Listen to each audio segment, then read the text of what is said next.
జెఫన్యా గ్రంథం 3వ అధ్యాయం 19వ వచనంలో రాయబడిన ఒక చక్కటి దివ్యమైన మాట. జెఫన్యా గ్రంథం 3వ అధ్యాయం 19వ వచనం. నాతో కలిసి చెప్పండి. ఏ ఏ దేశములలో వారు అవమానము నొందితిరో అక్కడెల్లా నేను వారికి ఖ్యాతిని మంచి పేరును కలుగు చేతును. దేవుడు జెఫన్యా ప్రవక్త ద్వారా అటు యోధా జనాంగానికి, ఇశ్రాయేలు ప్రజలకు క్రొత్త నిబంధనలో యేసుక్రీస్తు రక్తముతో కడగబడి ఆత్మ సంబంధమైన సున్నతి చేయబడిన ఆత్మ సంబంధమైన యూదులకు దేవుడు చేస్తున్న ప్రమాణం.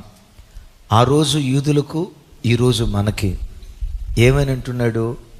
వారు ఎక్కడెక్కడ అవమానం పొందారో, ఏ ఏ దేశాలలో అవమానపరచబడ్డారో, అవమానపరచబడిన చోటే ఖ్యాతిని మంచి పేరును నేను కలుగు చేస్తా.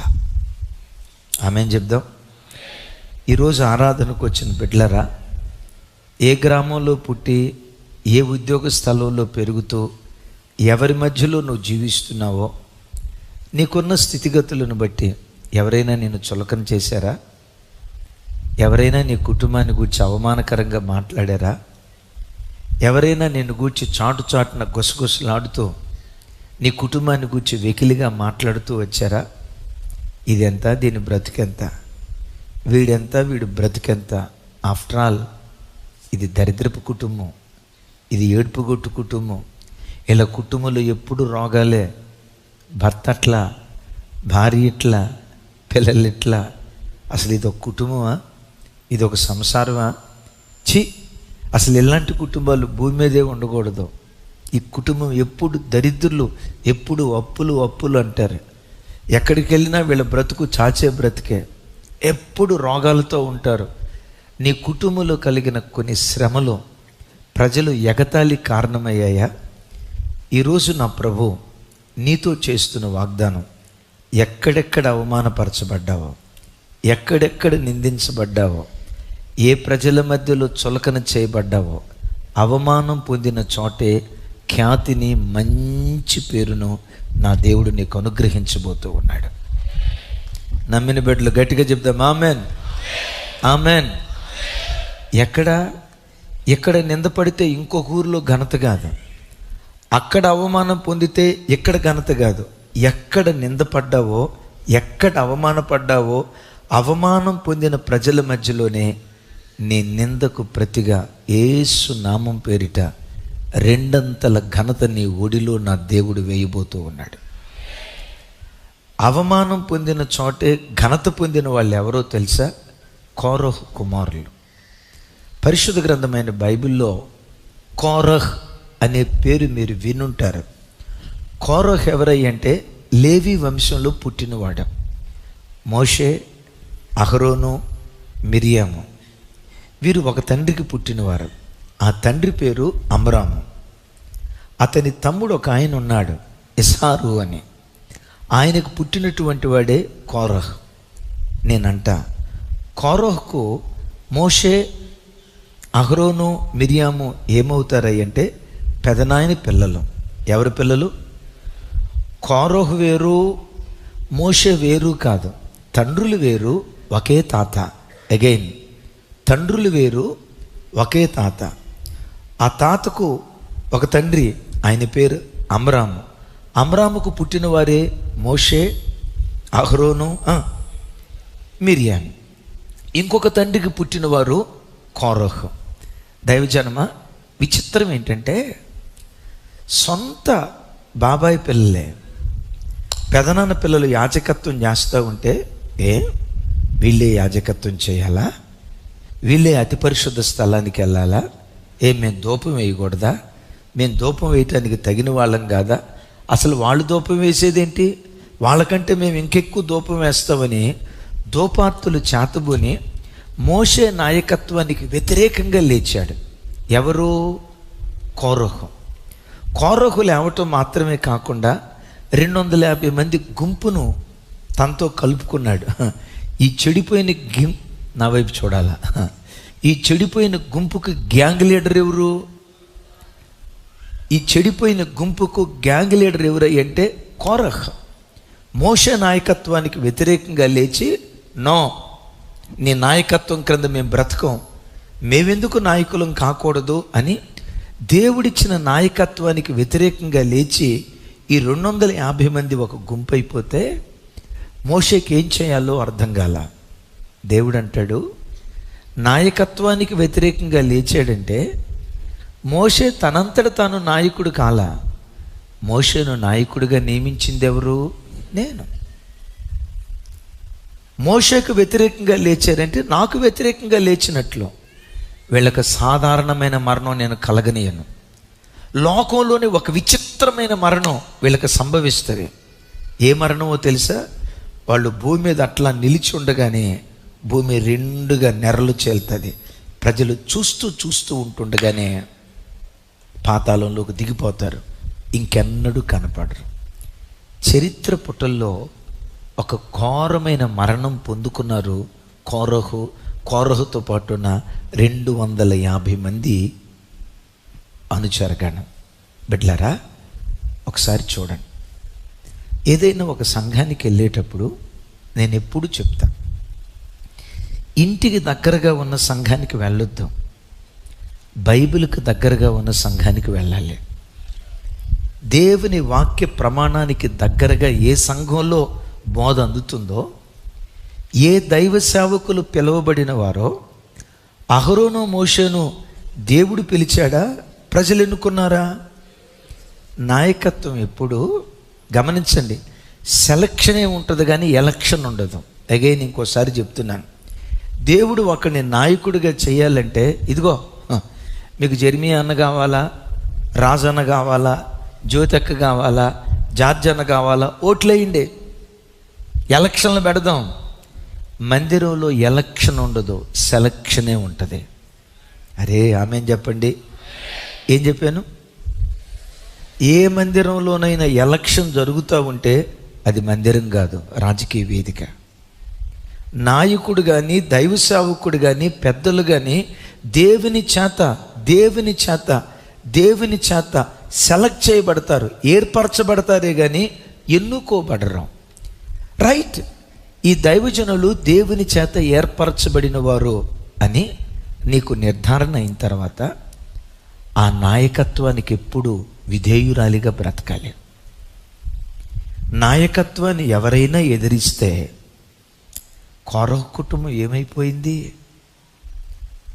ఆత్మ సంబంధమైన నాయకుల్ని ఎప్పుడు ఎదిరించకూడదు. మాలో ఆత్మీయత మీకు కనపడకపోతే డైరెక్ట్గా వచ్చి అడగండి.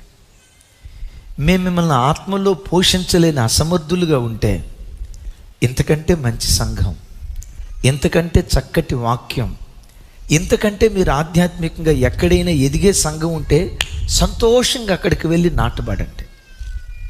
అంతేకాని నాయకత్వానికి వ్యతిరేకంగా ఎప్పుడు దేవుని బిడ్డలు గుసగుసలు ఆడకూడదు.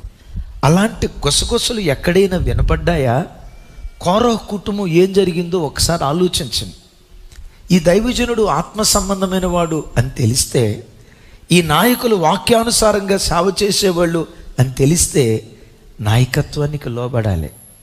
నాయకత్వానికి ఎవరైనా ఎదిరిస్తే నాయకుడిగా అది ఎదిరించింది, ఆ వ్యక్తిని నాయకుడిగా నియమించిన దేవుణ్ణి ఎదిరించినట్టు లెక్క. నేనంట, దేవుణ్ణి ఎదిరించిన వాడు బ్రతకగలడా? ఓసారి ఇలాగే ఓ చోట మీటింగ్కి వెళ్ళాను. మధ్యాహ్నం మీటింగ్. నేను వెళ్ళటం కాస్త లేట్ అయిపోయింది. ఆ సేవకుడు మంచి సేవకుడు. ఆయన ఏదో కొన్ని మాటలు చెప్తున్నాడు. సరే, మధ్యలో నేను అట్లా వెళ్తే బాగాదని చెప్పి నేను వెనకే కూర్చున్నా. కొంతమంది చూడండి, కొంతమంది పాస్టర్లకి, కొంతమంది సేవకులకి ఈ జ్ఞానం ఉండదు. వాక్యం చెప్పేటప్పుడే ఒకవేళ ఆ స్పీకర్ రావాలనుకోండి, అక్కడ కూర్చోడు. ఏం చేస్తాడో తెలుసా? వాక్యం చెప్తూనే ఉంటే నడుచుకుంటూ స్టేజ్ దగ్గరికి వస్తారు. ఎవరో నడుచుకుంటూ వస్తూ ఉంటే మీరేం చేస్తారు?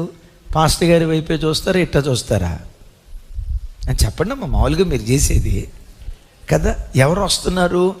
అసలు ఆ మనిషి అంటే ఎట్టుంటాడో తెలియని విచిత్రమైన మనుషుల్లాగా ఇక వాక్యం పక్కన పెట్టి అట్లా చూస్తారు. ఎప్పుడూ వాక్యానికి డిస్టర్బెన్స్ కాకూడదు. పిల్లలు అటు ఇటు తిరగటం కానీ, మధ్యలో లేవటం కానీ. కొంతమంది చూడండి, వాక్యం వినేటప్పుడు ఆవలించారంటే ఊరు చివరి దాకా పడాలి మైకి లేకుండా, అంత పెద్దగా. కొంతమందికి ఆ దైవిక జ్ఞానం, దేవుని సన్నిధిలో ఎలా కూర్చోవాలి, ఆయన సన్నిధిని ఎట్లా అనుభవించాలి, ఆ ప్రత్యక్షత ఉండదు. ఇంకా కొంతమంది వాక్యం ప్రారంభిస్తే చాలు తాగుబోతుడు తూగినట్టుగా తూగుతూ ఉంటాడు. నువ్వు తూగితే ఇబ్బంది ఏమి లేదు. సామెత ఒకటి ఉంది, ఆవలింతకు తమ్ముడు ఉన్నాడంట, నిద్రకు హక్కు ఉంటుంది. ఈ మనిషి నిద్రపోతే పక్కెంటోడు కూడా నిద్రమొత్తు ఆవరిస్తుంది. ఎప్పుడు దేవుని వాక్యం ప్రకటించబడేటప్పుడు పిన్ డ్రాప్ సైలెన్స్, వాక్యం అయిపోయేదాకా అటెన్షన్గా ప్రతి మాట ముత్యాలు ఏరుకున్నట్లుగా మనం ఏరుకోవాలి. ఆమె సార్ నేను వెనక్కి కూర్చునేసరికి పాస్టర్ గారు మైకులో చెప్తున్నాడు, విశ్వాసులారా మనం అంతా ప్రేమగా ఉండాలి.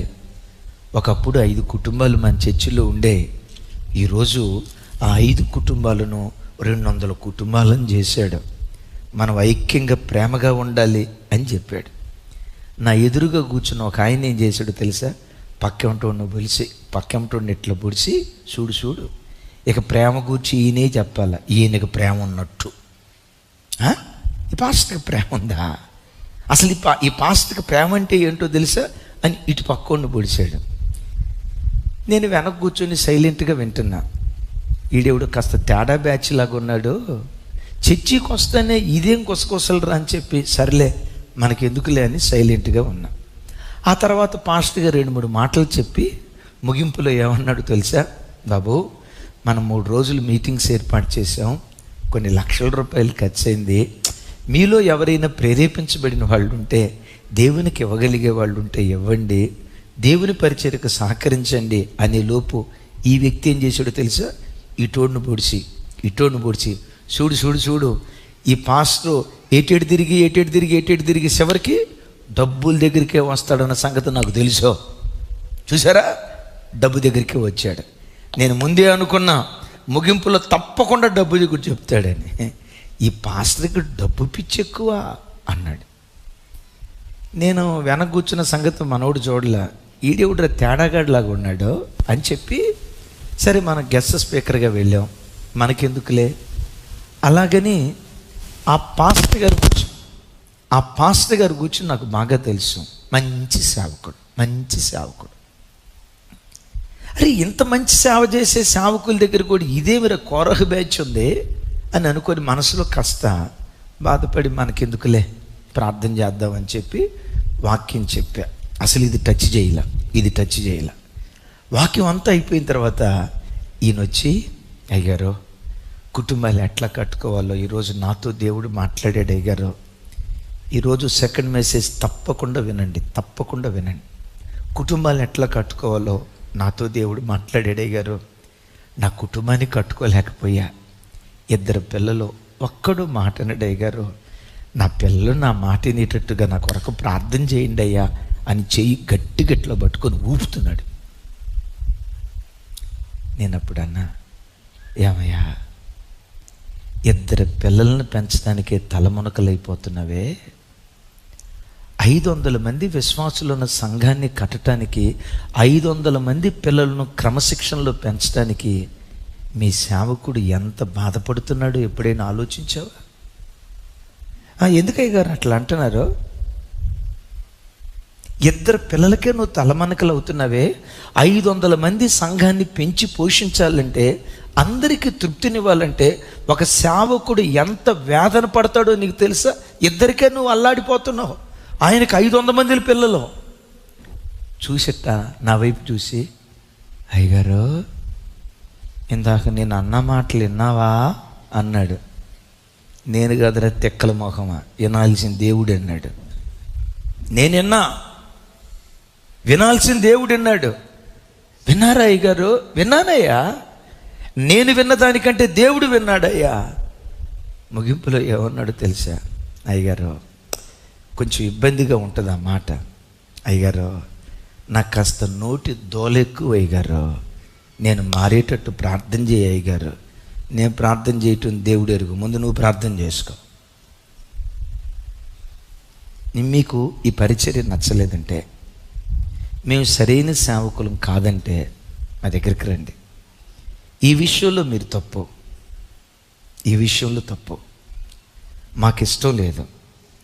ఇంతకంటే మంచి సంఘం ఎక్కడైనా ఉంటే, ఆత్మీయంగా మీరు చక్కగా కట్టబడేటట్టుంటే చక్కగా అక్కడికి వెళ్ళి ఆత్మలో ఎదగండి. నేను పొమ్మన్నా మీరు పోరు, మీ పిల్లలు ఇక్కడ నాటబడతారు. బట్ ఎవ్వరూ కోరహులాగా ఉండకూడదు ఎప్పుడు. ఇది మంచి మోషే నాయకత్వం మంచిదా కాదా? అహరోను యాజకత్వం మంచిదా కాదా? దాని గురించి వీళ్ళు వ్యతిరేకంగా మాట్లాడారు. నెట్ట నిలువున భూమి చీలిపోయింది. 250 మంది ఒకేసారి చచ్చిపోయారు. కానీ అద్భుతం తెలుసా, తండ్రి చనిపోయాడు కానీ అతని కుమారులు చనిపోలేదు. కుమారులు చనిపోలా. ఎవరా కుమారులు? చూడండి 26:11 నాతో కలిసి చెప్పండి. అయితే కోరహు కుమారులు చావలేదు. ఆ కుమారుల పేరేంటో చూడండి. నిర్గమకాండం 6వ అధ్యాయం, మేబీ 23వ వచనం అనుకుంటా. నిర్గమకాండం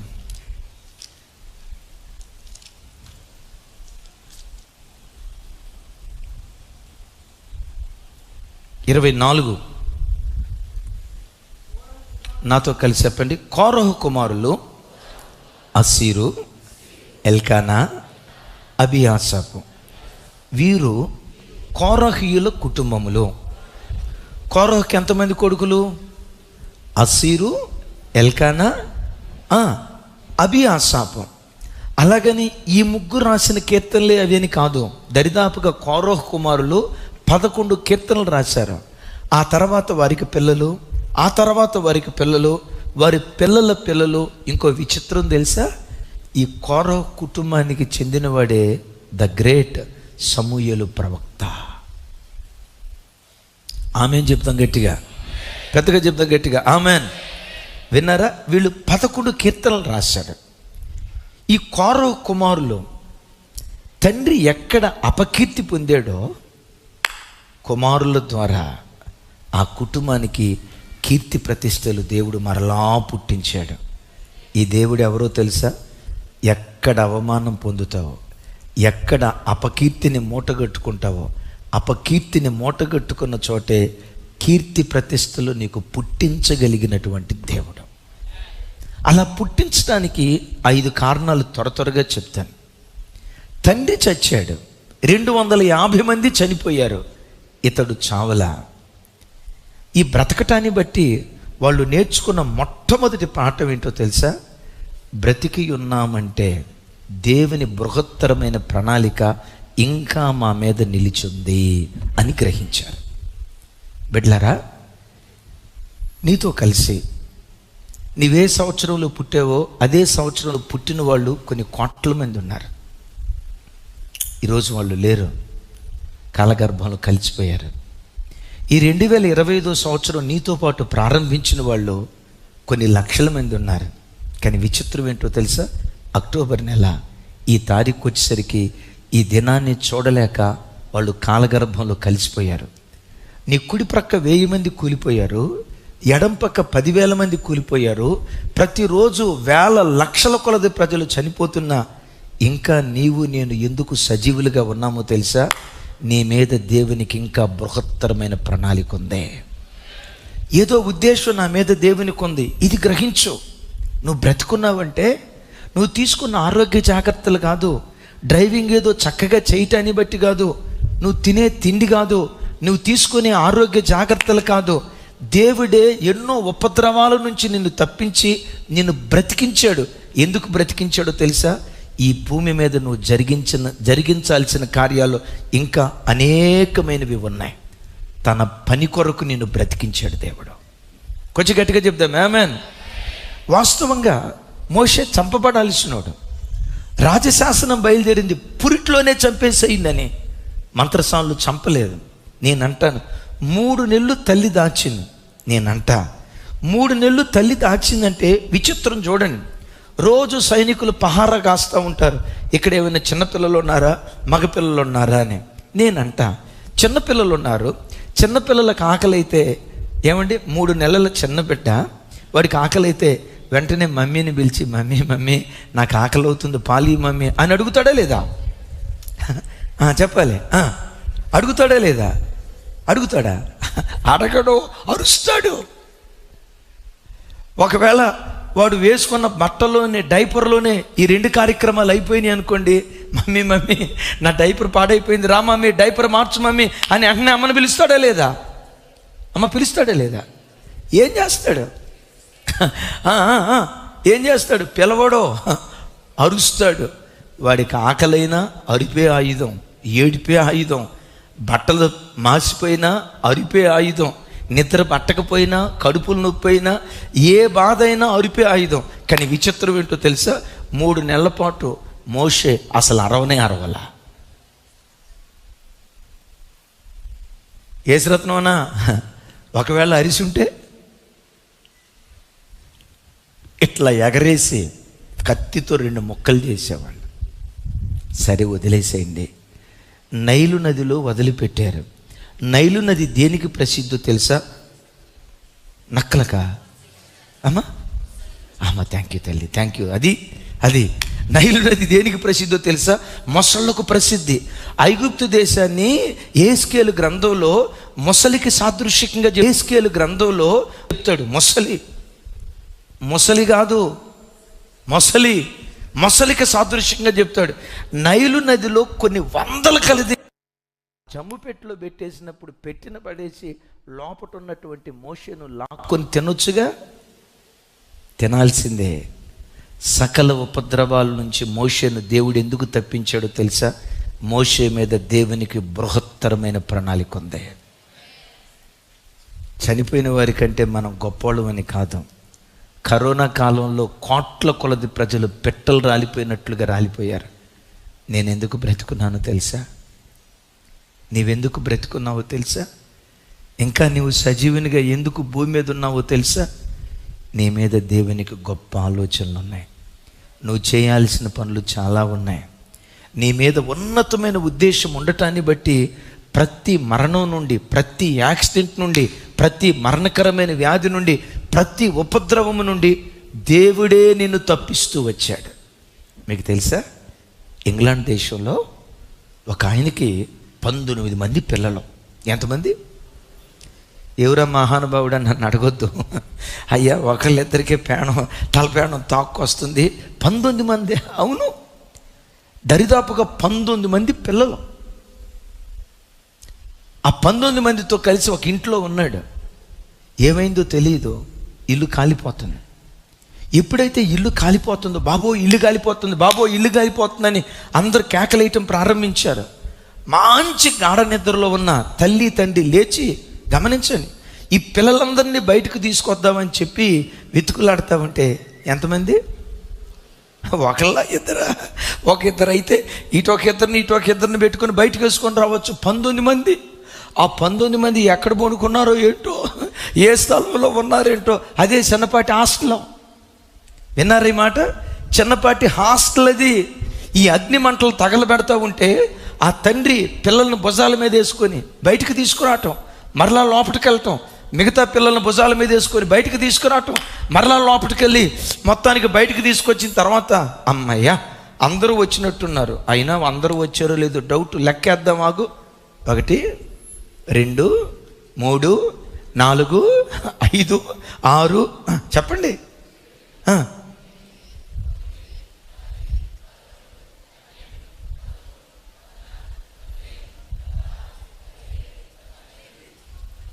అందరితో ఆగిపోయింది. అరే 19 మంది కదా, 18 మంది లెక్కకొచ్చారేంటి, మొత్తానికి ఇంకొక చిన్నపిల్లడు ఎక్కడో ఉన్నాడు అని చెప్పి లోపలికి పరిగెత్తుకుంటా వెళ్తూ ఉంటే గమనించండి, అగ్ని మంటలు ఇంకొక అడుగు ముందుకేస్తే ఆ అగ్ని మంటలు 18వ కొడుకుని కాల్చి పూర్తి చేస్తుంది. బాబోయ్, అయ్యో ఈ బిడ్డ కాలిపోతున్నాడని వెంటనే భుజాల మీద వేసుకొని ఆ కొడుకుని తీసుకొని ఆ ఎత్తైన స్థలము నుండి ఫస్ట్ ఫ్లోర్ నుండి గ్రౌండ్ ఫ్లోర్కు దూకాడట. దూకాడో లేదో ఆ ఇల్లు అక్కడికక్కడే కుప్పలాగా కూలిపోయి ఆ ఇల్లంతా మరుభూమిగా, శ్మశాన భూమిగా మారిపోయిందట. ఆ 18వ వాడే ఇంగ్లాండ్ దేశాన్ని, ప్రపంచ దేశాలను తలకిందులు చేసే గొప్ప దైవ సేవకుడిగా మార్చబడ్డాడు. ఆయనే the great John Wesley. So John Wesley, Samuel Wesley అని అంటారే, ఆ 18వ కొడుకే జాన్ విస్లే. గమనించండి, మరణం అంత దగ్గరగా పొంచుం. ఒకసారి చూడండి, ఈ వాక్యం వింటున్న నీ జీవితంలో కూడా ఎన్నోసార్లు మరణం ప్రమాదాల రూపంలో రాలేదా? రోగాల రూపంలో రాలేదా? కొన్నిసార్లు నీ మనసులోనే ఈ బతికే కంటే చచ్చిపోయిగా, ఎవరి కోసం బ్రతకాలి, ఎందుకు ఈ బ్రతుకు? ఎవరో చంపటం కాదు, నిన్ను నీవే చంపుకోవాలనుకున్నావు. వీటన్నిటి నుంచి ఎందుకు నువ్వు తప్పించబడ్డావో తెలుసా? నీ మీద దేవునికి ఒక గొప్ప ప్రణాళిక ఉంది, అందుకే నువ్వు బ్రతుకున్నావు. ఒకసారి చేతులు ఎత్తి అడుగుతారు ఒక మాట, దేవా, చేతులు ఎత్తి అడుగుదాం, దేవా నా మీద నీకే ప్రణాళిక ఉందో నీ సంపూర్ణ చిత్తాన్ని నాలో జరిగించు. నీ చిత్తం పరిపూర్ణంగా నాలో జరగాలి. నీ కొరకే నన్ను బ్రతికించావు, నీ కొరకే మరణంలో నుంచి తప్పించావు, నీ కొరకే సకల ఉపద్రవాల్లో నుంచి విడిపించావు. నీ చిత్తం నా జీవితంలో నెరవేర్చబడును గాక.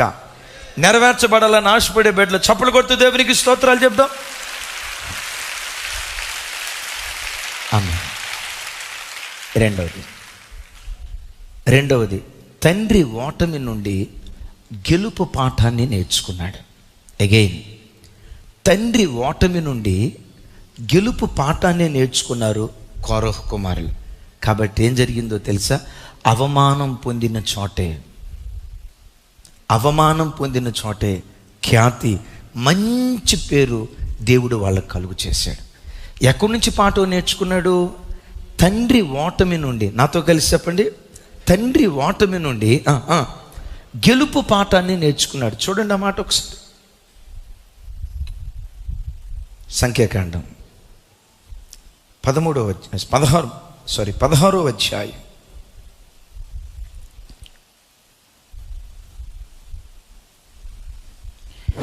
37వ వచనం నుంచి, చిన్న చదువు, 37వ వచనం నుంచి పెద్దగా.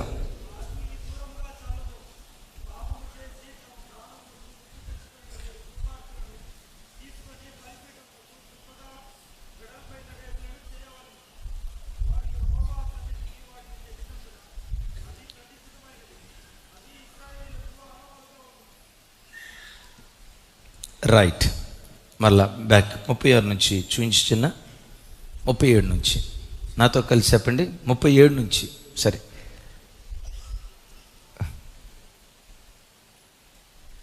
కొంచెం కిందకను.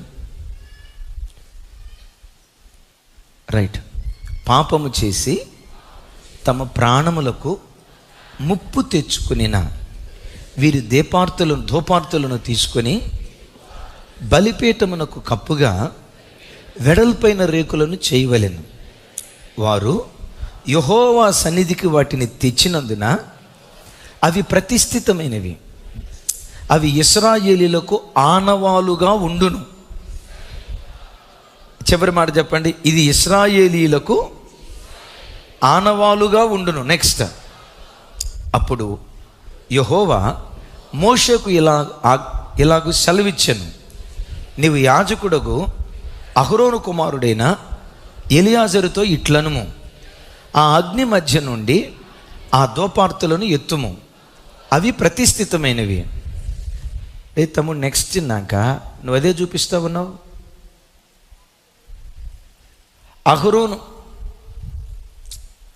అహరోను సంతాన సంబంధి కాని అన్యుడెవడు యెహోవా సన్నిధిని ధూపము అర్పింప సమీపించి కోరహు వలెను అతని సమాజము వలెను కాకుండునట్లు ఇశ్రాయేలీయులకు జ్ఞాపక సూచనగా ఉండుటకై యాజకుడైన ఎలియాజరు కాల్చబడిన వారు అర్పించిన ఇత్తడి ధూపార్తులను తీసి యెహోవా మోషే ద్వారా తనతో చెప్పినట్లు వాటితో బలిపీఠమునకు కప్పుగా వెడల్పైన రేకును చేయించెను. విన్నారా? 250 మంది ఏం తీసుకొని వచ్చారు? ధూపార్తులు. దేంతో చేయబడింది? ఇత్తడితో.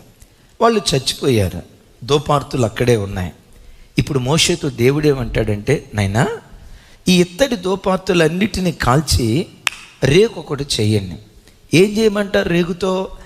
బలిపీఠానికి పైన కప్పు ఉంచండి. బలిపీఠానికి పైన కప్పు. పాత నిబంధనలో నిర్గమాకాండంలో బలిపీఠానికి పైన కప్పు ఉండాలి అని దేవుడు చెప్పలేదు, కానీ ఇక్కడ కప్పు పెట్టమన్నాడు. ఎందుకో తెలుసా? ఆ కప్పు చూసినప్పుడల్లా మందిరంలో ప్రవేశించే ప్రతివాడు మనం తిరుగుబాటు చేస్తే మన బ్రతుకులు కోరాహులాగుంటాయి అనే జ్ఞాపక సూచనగా, ఆనవాలుగా కప్పు నుంచమన్నాడు. విన్నారు ఈ మాట? దినాలు అట్లా సాగుతున్నాయి.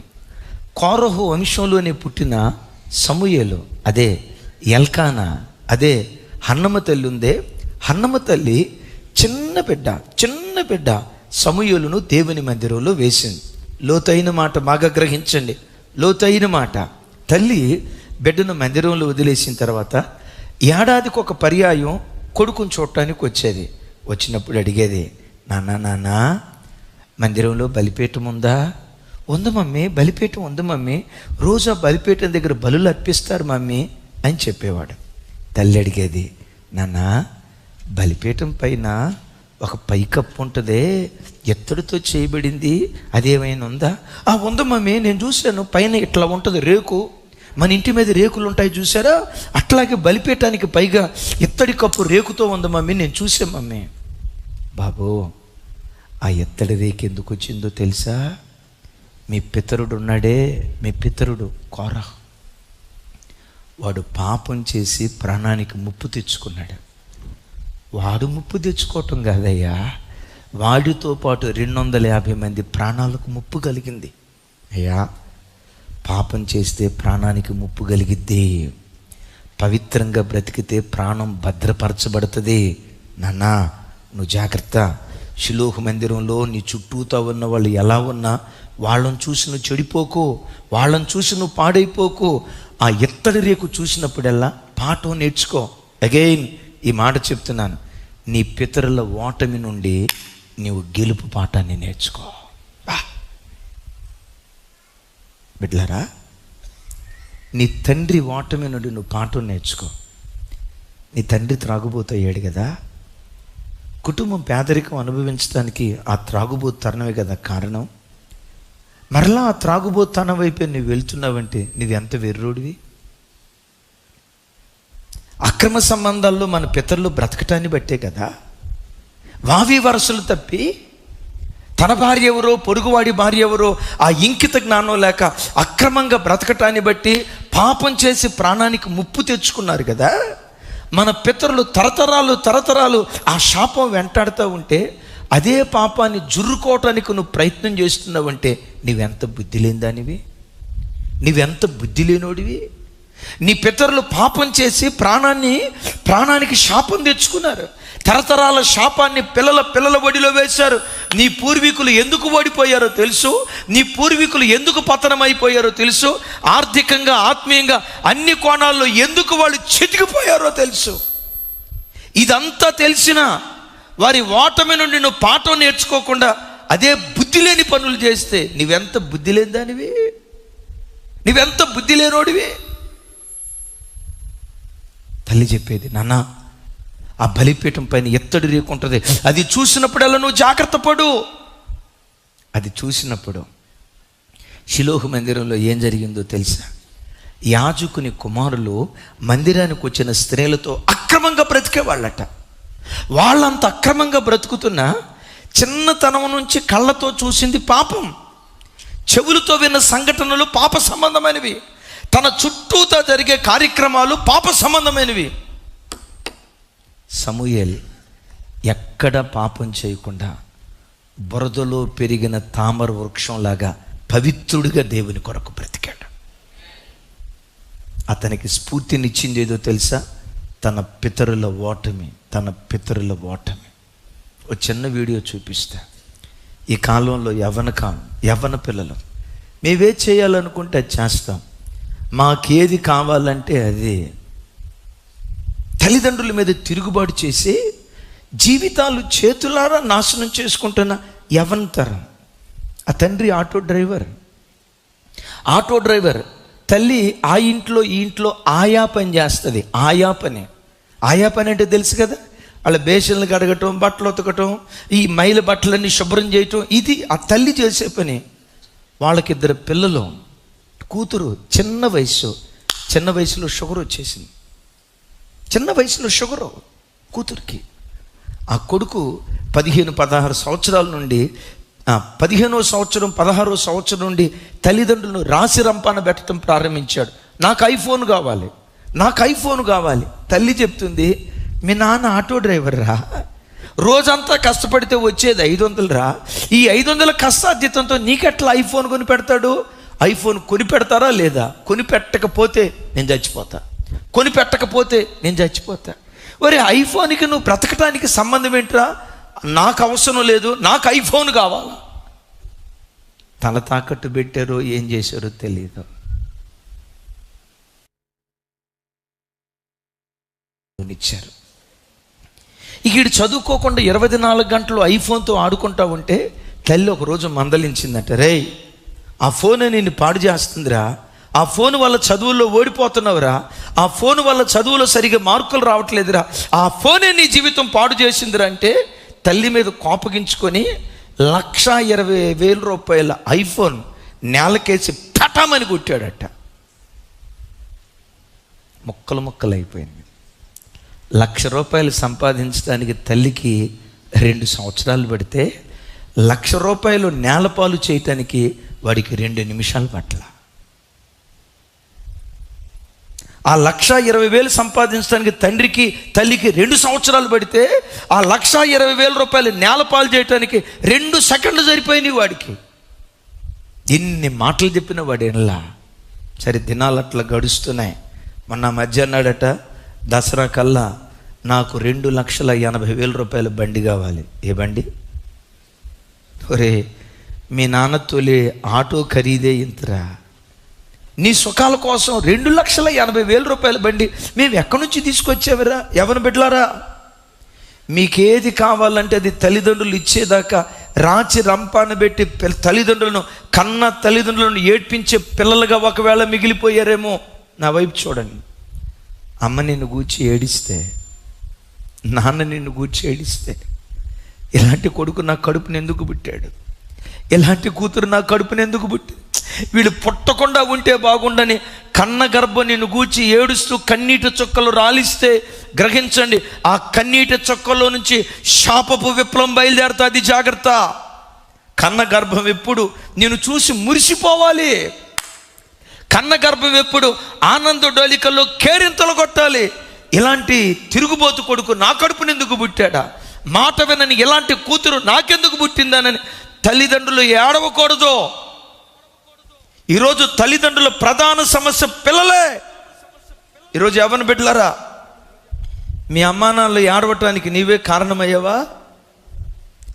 అమ్మ పగలు రాత్రి నిద్రలే పిచ్చిదైపోయి 24 గంటలు ఏడవటానికి నీ దుష్ట ప్రవర్తన దానికి కారణమైందా? తస్మా జాగ్రత్త. నాకు 2,80,000 రూపాయల బండి కావాలా? అరే, మనకి ఎక్కడి నుంచి వస్తాయిరా? ఇదిగో డెడ్ లైన్ పెడుతున్నా. రేపు దసరా కల్లా మీరు నాకు బండి కొనికపోతే నేను చచ్చిపోతా. చూడండి, నేను చచ్చిపోతా అన్నాడు. ఒరే, కొనిచ్చే స్తోమత లేదురా, ఎట్లా మా వల్ల కాదురా. దండం పెడితే మీరు దసరా కల్లా నన్ను కొనికపోతే నేను చచ్చిపోతా. రోజు బెదిరించేవాడట. ఇదిగో మందు బాటలు తెచ్చుకున్నా, ఇదిగో ఉరేసుకున్నా, అదిగో అది తెచ్చుకున్నా, నేను చచ్చిపోతానని తల్లిదండ్రులను బెదిరిస్తే గతి లేక మీలాంటి డబ్బున్న వాళ్ళు ఎవరి దగ్గర ఒక 50,000 రూపాయలు భయాన తీసుకొచ్చి ఆ భయాన ఇచ్చి 2,80,000 రూపాయల బండి నెల ఇన్స్టాల్మెంట్ మీద కట్టుకుందామని తీసుకొచ్చారట. బండి కొన్న 3వ రోజే, బండి కొనకపోతే నేను చచ్చిపోతాను అన్నాడు కదా, బండి కొన్న 3వ రోజే ఆ బండి తోలుకుంటూ వేగంగా వెళ్ళి ఆ బండి మీదే అక్కడికక్కడ చచ్చిపోయాడు. చూసారా, ఒక కూతురు షుగర్ వ్యాధిగ్రస్తురాలు, చిన్నతనంలో షుగర్ వచ్చింది. ఆ తల్లిదండ్రులు బ్రతికేది కొడుకు కోసమేగా. బండి కొనికపోతే నేను చచ్చిపోతా అన్నాడు, కొనిచ్చారు, చచ్చాడు. తల్లిదండ్రులు చెప్పే మాటలు చూడండి. అయ్యో బిడ్డ చనిపోయాడని రొమ్ము కొట్టుకోట్లా, బాధ ఉందో వాళ్ళకి. ఒక్క మాట వినలేదయ్యా, చెప్పిన మాట ఒక్కడు లోబడేవాడు కాదయ్యా, వాడు లోబని తనమే వాడి మరణానికి కారణమందని తల్లి మాట్లాడుతుంది ఆ మాట. యవన బిడ్డలారా, ఒకసారి నా వైపు చూడండి. నీ స్థితి కూడా ఒకవేళ ఆ కోణంలో ఉందేమో, జాగ్రత్త. నీ పితరుల ఓటమి నుంచి నువ్వు ఒక పాఠం నేర్చుకోవాలి. ఈ కోరహు కుమారులు అవమానం పొందిన చోటే ఘనత పొందటానికి కారణం ఏంటో తెలుసా? బ్రతికి ఉన్నామంటే నంబర్ 1, దేవుని బృహత్తరమైన ప్రణాళిక మా మీద ఉంది, గ్రహించారు. నంబర్ 2, వాళ్ళు ఆ రీతిగా అవమానం పొందిన చోటే ఖ్యాతి నొందటానికి కారణం ఏంటంటే తండ్రి ఓటమి నుండి వీళ్ళు పాఠం నేర్చుకున్నారు. అంత జాగ్రత్తగా సమూయేలు చిన్నతనం నుంచి బ్రతకటాన్ని బట్టి సమూయేలుని గురించి బైబిల్లో చూస్తాం. దాను మొదలుకొని బెర్షెబ వరకు ప్రఖ్యాతిగాంచిన ప్రవక్తగా స్థిరపడ్డాడు. ప్రఖ్యాతిగాంచిన ప్రవక్తగా మారిపోయిన ఈ సమూయేలు ఎవరు? కోరహు వంశీయుడు. దేవుడు ఏం చేశాడు? ఎక్కడ అవమానం పొందారో, ఎక్కడ వెలివేయబడ్డారో, ఎక్కడ తృణీకరించబడ్డారో అదే స్థలంలో మూలకు తలరాళ్ళుగా మార్చాడు. నా వైపు చూడు తల్లి, సమూయేలులాగా బ్రతుకు. సమూయేలు దేవుడే నీ దేవుడు. ఎక్కడ తృణీకరించబడ్డావో అక్కడే మూలకు తలరాయిగా దేవుడు మారుస్తాడు. ఎక్కడ నిందించబడ్డావో నీ నిందకు ప్రతిగా 2 అంతల ఘనత దేవుడు ఇవ్వటం ప్రారంభిస్తాడు.